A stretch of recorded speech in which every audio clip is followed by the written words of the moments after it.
Halo brother, smartphone flip termurah anti murahan. Desainnya tetap mewah dan kekinian, kualitas layarnya tajam dan bikin nyaman. Paket penjualannya lengkap pisan. Kita cek.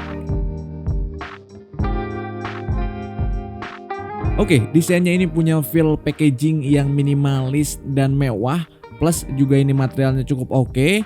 Kelengkapan yang bisa kita dapat dari packagingnya yang pertama adalah charger 45 watt, lalu ada kabel USB Type A to Type C, lalu ada buku manual kayak biasa, plus ada juga ini SIM ejector. Dikasih juga ini sebuah stiker Tecno yang ngasih tahu masa garansinya 12 bulan plus 1 bulan. Plus di sini juga dikasih hard case yang cukup elegan dan minimalis. Jadi ini memang paket penjualannya lengkap banget. Oh ya, ini harganya kalau kalian beli baru ada di harga 7.999.000 atau 8 juta kurang 1.000. Tapi kebetulan ini gue beli dari X review orang yang harganya nggak nyampe 7 juta. Oke, kita mulai dari desainnya dahulu. Yang pertama adalah di bagian luarnya dulu kita lihat. Di sini ada sebuah layar eksternal atau layar cover yang terinspirasi dari kosmos, dari planet, bentukannya bulat gini. Which is ini good karena membedakan dengan produk yang lain sebagai ciri khas juga, walaupun memang ini kelihatan ukurannya itu kayak smartwatch yang ditempel di cover sebuah handphone aja. Tapi ini sebuah hal yang cukup baik lah, mungkin untuk meminimalisir biaya riset dan lain sebagainya. Untuk material dari bagian bodinya ini terbuat dari ala-ala kulit gitu, walaupun memang ini tentunya adalah kulit sintetis bukan kulit asli, dan berkesan dan berasa cukup mewah di harganya yang setengah harga dari handphone flip merek-merek yang lain. Ini udah cukup oke sih secara material, dan framenya ini terbuat dari aluminium yang tentu akan menambah kesan mewah dari handphone ini. Di bagian kanan ada tombol power yang udah include dengan sensor fingerprint. Lalu di bagian atasnya ini ada volume rocker untuk volume up dan volume down. Lalu untuk bagian atasnya ini hanya ada lubang mikrofon doang. Di bagian kirinya ini ada SIM tray, yang SIM tray-nya ini cuman bisa support satu single SIM aja, nggak bisa dual SIM kayak biasanya. Untuk bagian bawah ada mikrofon, ada USB Type-C dan ada speaker kayak biasa. Dan ini speakernya stereo, yang satunya ada di bagian earpiece nempel sama kamera depan. Nah, lalu buat engsel yang kita bisa buka tutup ini, si Tecno bilang ini adalah aerospace grade steel, dimana bisa buka tutup dan udah diuji coba selama 200.000 kali. Untuk di bagian layar, lipatannya ini menurut gua relatively cukup rapih, nggak terlalu kelihatan, tapi kalau kita pantengin bener-bener diperhatiin fokus sih pasti kelihatan. Tapi kalau sepintas itu nggak terlalu berasa, which is ini sebuah desain yang menurut gua untuk produk pertama ini cukup bagus dan cukup oke. Tecno Phantom V Flip ini juga udah tahan tetesan air dengan rating IPX2. Untuk opsi varian warnanya ada dua, yang gua pegang ini adalah Mystic Dawn namanya. Lalu ada juga opsi yang satunya lagi yaitu warna Iconic Black. Untuk irisan desain dan material overall baik dari look maupun dari hands-on-nya ini berasa mahal. Jadi di harga 8 juta kita bisa merasakan sebuah handphone yang premium feel-nya dan juga punya look yang iconic. Oke, kita coba hidupin dan setup dulu.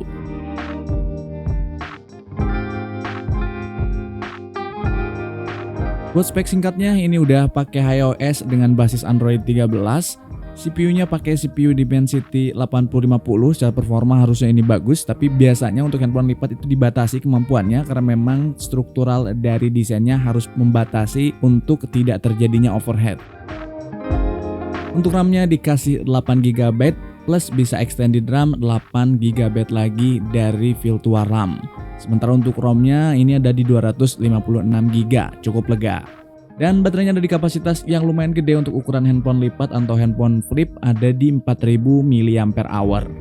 Phantom V Flip ini juga udah support dengan NFC, ya standar handphone mid-range ke atas lah ya. Layarnya ini berasa cukup panjang karena memang punya aspek rasio 22:9. Ingetin gua pada handphonenya Xperia, kalau nggak salah itu Xperia One sama Xperia 5 kurang lebih punya aspek rasio yang sama, jadi handphonenya cenderung lebih memanjang. Luas layarnya itu 6,9 inch dengan material AMOLED yang udah support LTPO 120Hz, tapi ini bisa switch, jadi kalau kita nggak pakai layarnya dalam mode standby ini akan switch ke 10Hz. Refresh rate pada layar juga bisa kita setting, bisa tetap konsisten di 120Hz, 90Hz, atau di 60Hz. Atau mau kita setting auto refresh rate juga bisa, pilihannya ada di menu setting lengkap, tinggal di kotak-katik sesuai dengan maunya kita aja. Spek layarnya ini juga udah cukup bagus dengan color depth 10 bit dan support HDR10. Resolusinya ada di 1080 x 2640 pixel dengan kerapatan pixel 413 ppi dan punya kecerahan sampai 1000 nits.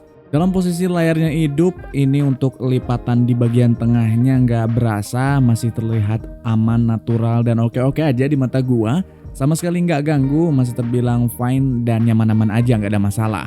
Di bagian atas layarnya ini ada earpiece yang menjadi dual speaker stereo, yang satunya tadi di bagian frame bawah. Untuk kualitas audionya ini sebetulnya standar handphone mid-range aja, bukan kelas premium, tapi ini volumenya cukup kencang banget.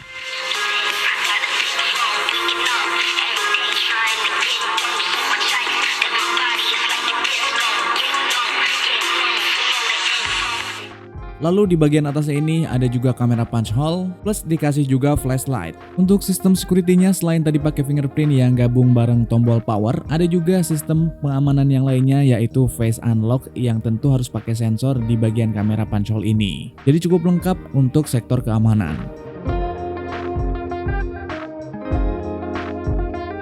Oke, kita pindah ke layar luar atau cover screen-nya. Untuk cover screen-nya ini punya luas 1,32 inch, di refresh rate-nya 60 Hz aja, dan tipe dari layarnya atau jenis dari layarnya itu bertipe AMOLED, punya perlindungan Corning Gorilla Glass Victus yang punya kerapatan pixel 466 x 466 pixel dengan 352 ppi yang maksimal kecerahannya itu ada di 800 nits.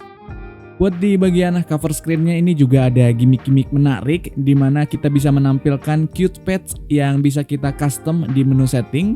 Cute pets ini cukup interaktif, jadi nggak cuma diam doang. Jadi kalau misalkan lowbat dia kayak minta makan, atau misalkan ada pesan dia kayak ngegigit amplop gitu. Nah, buat ngoperate dari si cover screen-nya ini mirip banget sama yang namanya smartwatch. Jadi kalau kita mengeslide ke atas bakal muncul notification center. Kalau ke bawah di sana ada panel quick setting. Lalu kalau ke kanan di sana bisa ngeplay musik atau video player, intinya untuk multimedia. Sementara untuk ke kiri kita bisa masuk ke widget, termasuk bisa mengakses kamera. Di bagian cover screen ini juga dikombinasikan dengan main kamera 64 megapiksel yang support dengan perekaman 1080p 60 fps dan 4K 30 fps aja. Sementara untuk kamera ultrawide-nya yang punya resolusi 13 megapiksel, support juga perekaman kamera 1080p 30 fps dan 4K 30 fps juga. Jadi nggak ada opsi 60 fps untuk ultrawide-nya. Plus di sini juga ada yang namanya LED flash yang bisa kita sebut mini ring light. So kalau kalian lagi pengen selfie dengan kamera kualitas terbaik atau main kameranya dengan 64 megapiksel, tinggal diaktifin aja shortcut kameranya, kalian masuk ke menunya, tinggal dipilih dan capture langsung selfie lewat cover screen-nya. Fitur lainnya yang ada di kamera ini adalah kita bisa mengcapture gambar dengan menggunakan gesture. Tinggal kita setting aja di bagian menu shooting method. Jadi kita bisa setting gesture apa yang akan kita pakai waktu kita mau capture gambar lewat kameranya ini. Dan ya, berikut hasil dari beberapa gambar yang gua capture dengan kamera Phantom V Flip ini. Untuk kualitas kameranya ini nggak ada kamera gimmick, baik yang main kamera maupun yang ultrawide-nya. Secara umum memang hasilnya bukanlah sekelas flagship tapi lebih ke mid-range di handphone 5-6 jutaan aja.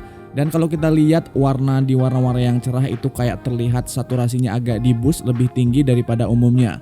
Jadi memang karakter warna-warna cerah lebih ngejreng, lebih tinggi saturasinya. Kualitas kamera depannya ini juga udah cukup baik dengan cahaya ruangan yang seadanya, udah bisa menangkap detail di area wajah, kulit juga warnanya tergolong normal, nggak aneh-aneh, overall cukup baik sih. Untuk garansi, Tecno juga menjanjikan support update 2 tahun OS dan security patch selama 3 tahun. Sementara untuk garansi hardware adalah 1 tahun plus 1 bulan. Dan ini yang paling keren, dikasih garansi 1 tahun untuk bebas pergantian layar. Misalkan amit-amit ada kendala di bagian layarnya di 1 tahun pertama, maka kita bisa ajukan komplain dengan pergantian tanpa biaya sepeser pun. Ini sebuah langkah yang cukup berani menurut gua dan cukup keren dan wajib diapresiasi. Terlepas nanti bagaimana durability dari layar flipnya. Mudah-mudahan ini punya kualitas yang cukup oke sehingga semakin bersaing dengan produk-produk yang lain di harga yang jauh lebih terjangkau. Sehingga bisa ngecover lagi orang-orang yang belum bisa beli handphone mahal dan pengen ngerasain handphone ala-ala flip kayak gini. Karena dalam pemakaian 2-3 pekan terakhir gue juga ngerasa ada sebuah experience lain, sebuah experience yang beda yang gue rasain. So di video berikutnya gue juga bakal bahas gimana experience gue selama pakai Phantom V Flip ini. Apakah cukup oke, cukup nyaman, banyak kendala, banyak trouble, atau malah memuaskan? Jangan lupa subscribe channel ini dan nantikan video berikutnya. See you next video, bye bye.